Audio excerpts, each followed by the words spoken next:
নমস্কাৰ ছাত্ৰ ছাত্ৰী তথা অভিভাৱকসকল। ইতিমধ্যে মই ছাত্ৰ ছাত্ৰীৰ বাবে 15 দিনীয়া স্ব-শিক্ষণ সমল নম্বৰ 2 তৃতীয় শ্ৰেণীৰ বাবে এইখনৰ প্ৰথম খণ্ডটো ইতিমধ্যে মই ভিডিঅ' আকাৰে প্ৰস্তুত কৰিছোঁ আৰু আজি দ্বিতীয় খণ্ডটো কৰিব ওলাইছোঁ। ৰাজ্যিক শিক্ষা গৱেষণা আৰু প্ৰশিক্ষণ পৰিষদৰ অসমৰ পৰা ইমান সুন্দৰ পদক্ষেপ এটা লৈছে।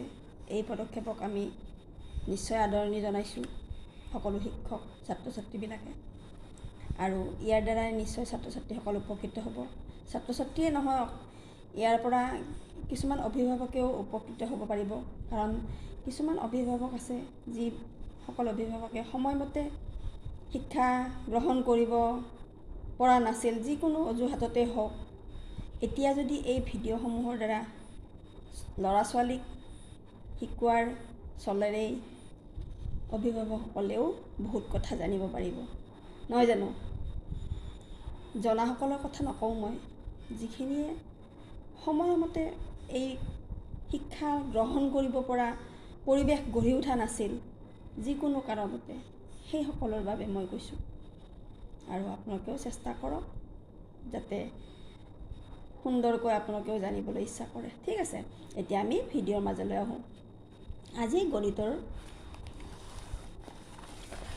ভিডিঅ' কৰিছোঁ, গণিতৰ পাঠখিনি উলিয়াম। বিষয় গণিত। খালী ঠাইত উপযুক্ত সংখ্যা লিখা। খালী ঠাই ক'ত আছে? এইবোৰ খালী ঠাই নহয় জানো?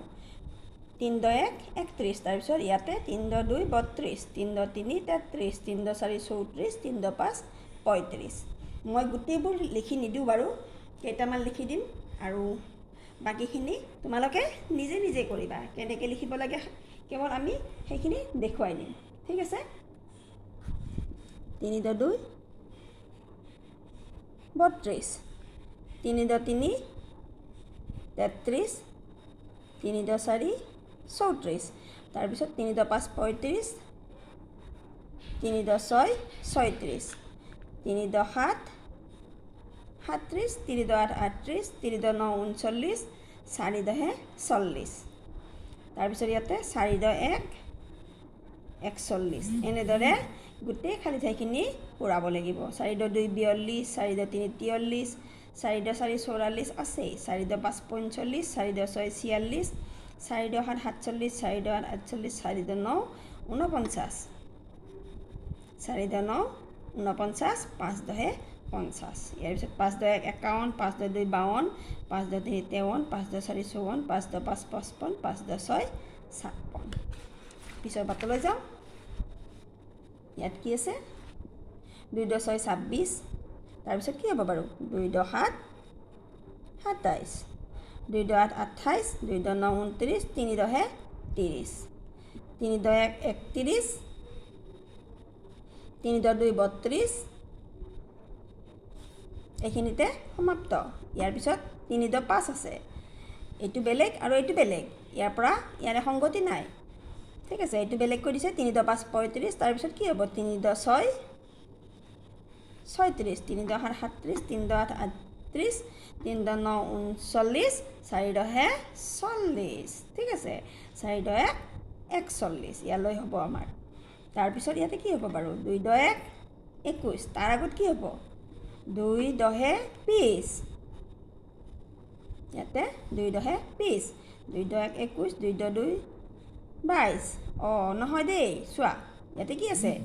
1 × 7 = 17 আছে, কাৰণ 22 বুলি মই ক'লোঁ, কিন্তু ইয়াৰ আগৰ পিছৰ সংখ্যাটো আমি চাব লাগিব। এইটো 1 × 7 = 17 আছে, গতিকে ইপিনে বাঢ়ি গৈছে। 2 × 1 = 21 আছে, নহয় জানো? ইপিনে 2 × 2 = 22 হ'ব এইটো। ঠিক আছে, আমাৰ ইপিনে ওলোটা হৈ আছে, তাৰমানে সেইকাৰণে তোমালোকে কাঠ পেঞ্চিলেৰে লিখা আৰম্ভ কৰিবা। ইয়াতে 1 × 7 = 17 আছে, ইয়াতে 1 × 8 = 18 হ'ব, 1 × 9 = 19, 2 × 10 = 20, আৰু আমি ইপিনৰ পৰা চাব গ'লে কি হ'ব বাৰু? 2 × 1 = 21 আছে, এইপিনে বাঢ়িছে, বাঢ়িলে 1টো বাঢ়িব, 2 × 2 = 22, 2 × 1 = 21। ইয়াতে 2 দহে 20, 2 দহৰ পিছত 1 দহ 9, 19, 1 দহ 8, 18, তাৰপিছত 1 দহ 7, 17 আৰু 1 দহ 6, 16 হৈ গ'ল নহয় জানো। এতিয়া ইয়াতে কেনেকুৱা আছে চাই লওঁ আমি। এইপিনে সৰু সংখ্যা আছে, তাৰমানে 3 দহে 30, 3 দহ সৰু সংখ্যা হ'লে আমি কমি আহিব লাগিব এইফালে। 3 দহে 30, তাৰ আগত কি আছে বাৰু? 2 দহ 9, 29, তাৰপিছত আমি 3 দহে 30 পাওঁ। 2 দহ 9, 29, 2 দহ 8, 28, 2 দহ 7, 27 আৰু তাৰপিছত 2 দহ 6, 26। ঠিক আছে, এনেদৰে গোটেইখিনি সম্পূৰ্ণ কৰিবা। ইফালে কমি আহিছেনে বাঢ়িছে সেইটো প্ৰথমতে চাব লাগিব। 3 দহে 30 আছে, ইপিনে 27 আছে, গতিকে আমি এক এককৈ কমাই যাব লাগিব। ইয়াতে 2 দহ 9, 29 হ'ব। ঠিক আছে, তোমালোকে সম্পূৰ্ণ কৰিবা।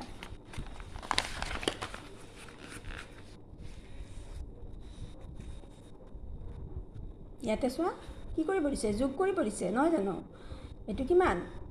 5 যোগ 3। তোমালোকৰ নেওতা মুখস্থ হৈছেনে নাই? মই ইতিমধ্যে প্ৰত্যেকটো ভিডিঅ'তে কৈ আহিছোঁ যে তোমালোকে নেওতা কিতাপখন ল'বা আৰু যোগ নেওতা বিয়োগ নেওতা এইবোৰ মুখস্থ কৰিবা। এতিয়া তোমালোকে আস্তানি কৰিব নালাগে। 5 1 6, 5 2 7, 5 3 8 আমি এনেদৰে লিখিব পাৰোঁ। ঠিক আছে, আৰু যদি কোনোবাৰ মুখস্থ হোৱা নাই তেতিয়াহ'লে তোমালোকে আস্তানিও কৰিব পাৰা। 5ডাল আস্তানি বা ইয়াতে 5ডাল আৰু ইয়াতে 3ডাল, মুঠতে কিমান হ'ল? 1 2 3 4 5 6 7 8। এনেদৰেও 8 পাবা, কিন্তু আস্তানি কৰিলে তোমালোক এতিয়া ডাঙৰেই হৈছা, দ্বিতীয় শ্ৰেণী পাইছা, গম পাইছা নাই?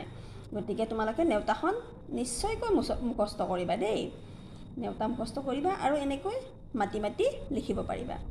6 যোগ 2, গতিকে তোমালোকে ইয়াতে 6ডাল আস্তানিবা আৰু ইয়াতে 2ডাল আস্তানিবা, তেনেকৈও কৰিব পাৰা। নহ'লে 6 1 7, 6 2 8 আমি এনেদৰেও লিখিব পাৰোঁ। ইয়াতে 4 আৰু 7, 4টোত 4ডাল আছ, 7টোত 7ডাল আছ, গতিকে আমি তেনেকৈও লিখিব পাৰোঁ। 4 1 5, 4 2 6, 4 3 7, 4 4 8, 4 5 9, 4 6 10, 4 7 কিমান? 11। এনেকৈ নেওতা মাতিও লিখিব পাৰিবা, একেবাৰে সহজ হ'ব। ঠিক আছে, তাৰপিছত 9 3 কিমান? 3 9 বা 9 3 একে। 9 3 কিমান হ'ব বাৰু? 9 1 10, 9 2 11, 9 3 12 নহয় জানো। ঠিক তেনেকৈ একেটাও তোমালোকে যোগ কৰি কাষত লিখিবা। ঠিক আছে, এতিয়া বিয়োগ নেওতা লাগিব। 9 9 গ'ল কিমান বাৰু? 0।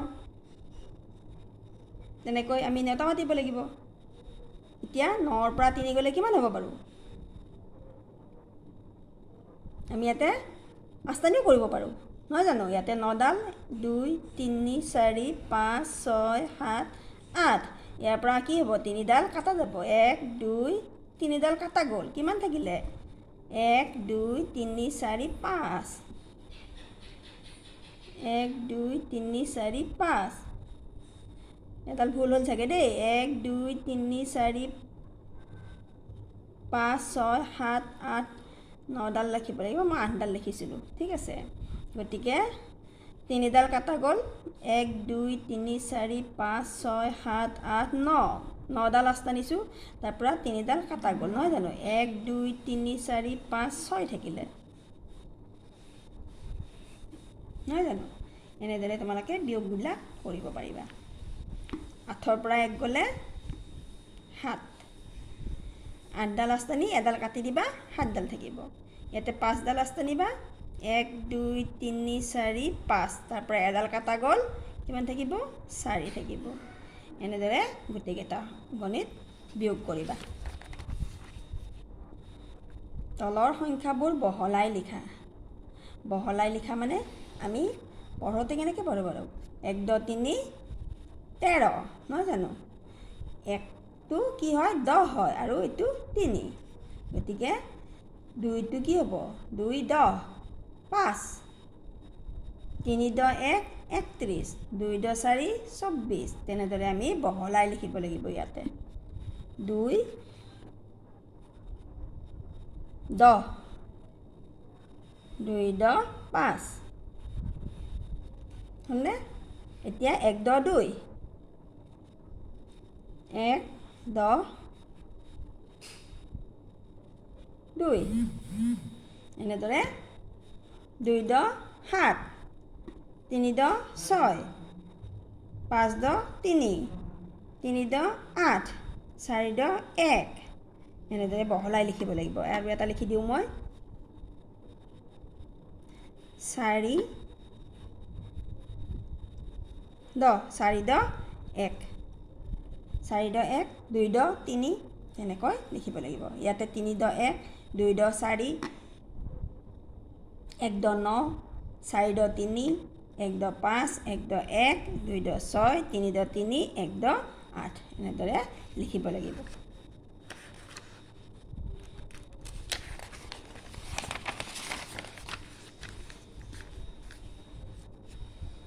তলৰ সংখ্যাবোৰ দশক আৰু এককত লিখা এতিয়া আমি কি পাইছোঁ দশক আৰু একক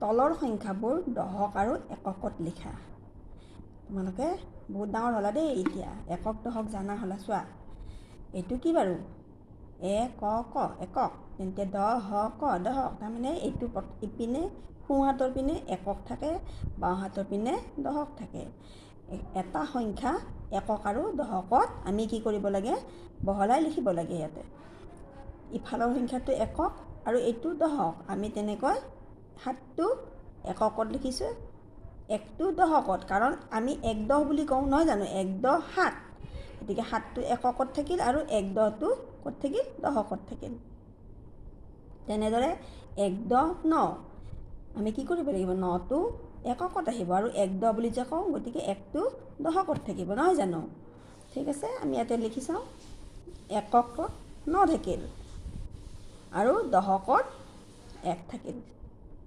তেনেকৈ 2 10 8 2 10 8টো 8টো হ'ল এককত আৰু দশকত হ'ব 2 ঠিক আছে এনেকৈ 3 10 5 ইয়াতে 5টো হ'ব ইয়াতে 3টো হ'ব 2 10 4 2টো ইয়াতে হ'ব 4টো ইয়াতে হ'ব 2 10 7 এককৰ ঘৰত 7 দশকৰ ঘৰত 2 3 10 9 39 39ৰ 3 10 9টো 9টো হ'ব ইয়াতে আৰু 3টো দশকৰ ঘৰত 4 10 8 48 8টো ইয়াতে 4টো ইয়াতে ঠিক আছে ঠিক তেনেকৈ 4 10 5 5টো এককৰ ঘৰত 4টো দশকৰ ঘৰত 5 একক 4 দশক তেনেকৈ গোটেইকেইটা তোমালোকে 2টো এটা 2 ইয়াতে হ'ব একক আৰু 2টো দশকত হ'ব 6টো এককত 2টো দশকত 5টো এককত 1টো দশকত 0 এককত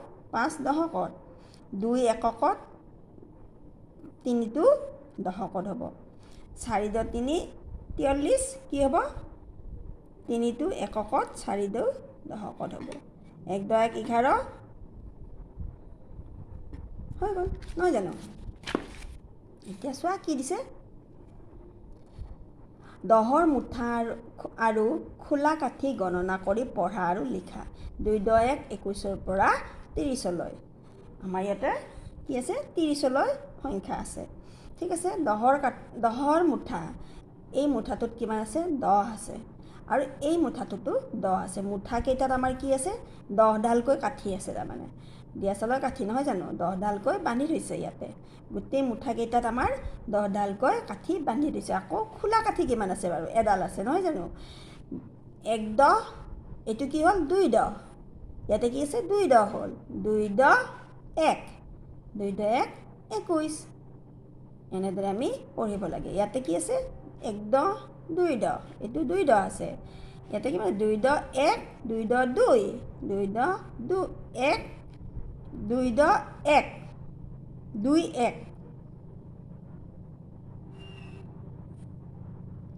2 1 এনেকৈ লিখা আছে। ইয়াতে আমি কি লিখিব লাগিব? 1 মানে একক দেই, এইটো 2 10 2, এইটো 1 মানে হ'ল একক, এইটো 1 মানে হ'ল 2 1 মানে 2 একক, দুডাল আছে এককৰ ঘৰত হ'ব। ঠিক আছে, এইটো 3 1 তাৰমানে 3টো একক, 2টো দশক। বুজি পাইছানে? অকণমান বুজিবলৈ টান লাগিছে নেকি? বুজিবলৈ টান লগা নাই, কাৰণ আমি ইতিমধ্যে এই 2টো এককৰ ঘৰত লিখিছিলোঁ আৰু এই 2টো দশকৰ ঘৰত লিখিছোঁ। সেইটোকে বুজাই দিছে। এইটো 2 10 মানে দুডাল 10 আছে, দুটা 10 আছে আৰু দুটা একক আছে, 2 আছে, 1 1 দুটা একক। ঠিক আছে, এনেকৈ আমি বাকীকেইটা কৰিম। 2 10 3 1 1 মানে একক, 3টো একক, 2 10 3 নহয় জানো? 2 10 ইয়াতে দুটা 10 আছে আৰু দুটা 10 10 কৈ আছে, 20 আছে তাৰমানে, আৰু ইয়াতে 4 একক, 1 2 3 4, 2 10 4। ঠিক তেনেকৈ ইয়াৰ পিছত মই এইপিনে দেখাওঁ। এইটো আছে 2 10 5, 2 10 5 লিখিব লাগিব, 5টো হ'ল একক। 2 10 6, 6টো একক, 1 2 3 4 5 6ডাল আছে, গতিকে 6টো একক। ইয়াৰ পিছত 2 10 7, 2 10 8, আমি ইয়াতে 2 10 7 2 10 8 এনেকৈ লিখিব লাগিব। ইয়াৰ পিছত কি লিখিব লাগিব? 2 10 9, ইয়াতে 2 10 9। ইয়াৰ পিছত কি হ'ব বাৰু? 3 10 হৈ গ'ল। 9ৰ পিছত কি হয়? আৰু এডাল লগ লাগিলে 10 হৈ গ'ল, গতিকে 3 10ত কি হ'ব? 3টা মুঠা হ'ব, নহয় জানো? এতিয়া তোমালোকে ধৰিব পাৰিছা নিশ্চয়। এইটো 3 10 হৈ গ'ল, কিন্তু ইয়ালৈকে এডাল কমি আছিলে, তেতিয়া কি আছিলে? খোলা কাঠি আছিলে আৰু 9ডাল আছিলে ইয়াতে, 2 10 9 হৈছিলে। আমি ইয়াতে কি লিখিব লাগে? 2 10 9, আৰু যেতিয়া 3টা মুঠা হ'ল তেতিয়া 3 10 হৈ গ'ল। এতিয়া নিশ্চয় বুজিব পাৰিছা। আমি পিছৰ পাতলৈ যাওঁ। আখৰেৰে লিখা, দেখিছা? সংখ্যা আখৰেৰে নিজে লিখা, সংখ্যা আখৰেৰে নিজে লিখা, দেখিছানে? তোমালোকে আখৰেৰে নিজে লিখিব লাগিব। এই আখৰবোৰ তোমালোকে লিখিব শিকিব লাগিব। এইটো কি বাৰু? 2 10 1 21, 1 ঐকাৰে কৈ, দ্বিতীয় 6 21 বানন 21 এনেকৈ লিখিব লাগে। 2 10 2 22, বা বতাকাৰে বা হৰ্ষ ই দ্বিতীয় ছ, ইয়াতে কি লিখিব লাগিব? বতাকাৰে বা হৰ্ষ ই দ্বিতীয় ছ, বতাকাৰে বা হৰ্ষ ই দ্বিতীয় ছ। এনেদৰে 22, ইয়াতে কি আছে? 2 10 3 23, এইটো 23টো লিখি দিছে। বতাকাৰে তে হৰ্ষ ই দ্বিতীয় ছ 23, ইয়াতে লিখিব লাগিব। এইটো 2 10 4 24, 24 লিখিব লাগিব। 2 10 5 25, 25 লিখিব লাগিব। 2 10 6 26, বানানবোৰ তোমালোকে মুখস্থ হৈ যাব তোমালোকে লিখি থাকোঁতে। বাৰে বাৰে লিখিবা, তেতিয়া তোমালোকৰ বানানবোৰ মনত পৰি থাকিব, নহয় জানো? 2 10 7 27, 2 10 8 28, 2 10 9 29, 29 বানানটো দেখিছানে? হৰ্ষ উ,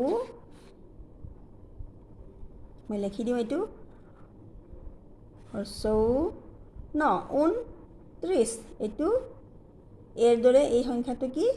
তৈৰত্ৰ, তাত হৰ্ষ ইকাৰ, ওপৰত মাত্ৰা আছে, দ্বিতীয় ছ 29, তাৰপিছত 30, এইটো 30, 31 32 33 34 35 36, এইকেইটা বানানকেইটা তোমালোকে ইয়াতে লিখিবা চাই চাই, ঠিক আছে? ইয়াৰ পিছত এইটোও তেনেকৈ 37 38 39 40, প্ৰথম ছ, লয় ল ল, তাত হৰ্ষ ইকাৰ, দ্বিতীয় ছ 40, ঠিক আছে? 41 42 43 44 44 লিখা আছে, 44ও লিখিব পাৰা, 44ও লিখিব পাৰা। 45 46 46ও লিখিব পাৰা, 46ও লিখিব পাৰা। 47 48 49 50, ঠিক আছে? ইয়াৰ পিছত আমি পিছৰ পাতলৈ যাওঁ দেই। শেষৰ পাত এইটো কি আছে বাৰু? পিছৰ সংখ্যাটো লিখা। কি আছে ইয়াতে? 4 × 2 42, 4 × 3 43, তাৰপিছত 2 × 5 25, 2 × 5 25ৰ পিছত কি পাওঁ? 2 × 6 26 পাওঁ, নহয় জানো? তাৰপিছত কি আছে? 3 × 5 35, কি পাম তাৰপিছত? 3 × 6 36, 2 × 9 39, 2 × 9 29, তাৰপিছত কি পাম? 3 × 10 30 পাম, নহয় জানো? 3 × 7 37, 3 × 8 38, 4 × 1 41, 4 × 2 42, 3 × 1 31, 3 × 2 32, 3 × 9 39, তাৰপিছত 4 × 10 40। এনেদৰে গোটেইকেইটা তোমালোকে লিখিবা। মই কৈ দিছোঁ 3 × 3 33, 3 × 4 34, 2 × 8 28, 2 × 9 29, 4 × 8 48, 4 × 9 49, 4 × 9 49, 5 × 10 50। শেষৰটো লিখি দিওঁ বাৰু মই, 5 × 10 50। এতিয়া আগৰ সংখ্যা লিখিব দিছে। ইয়াতে কি দিছে? 4 × 7 47, 4 × 6 46, 2 × 2 22, 2 × 1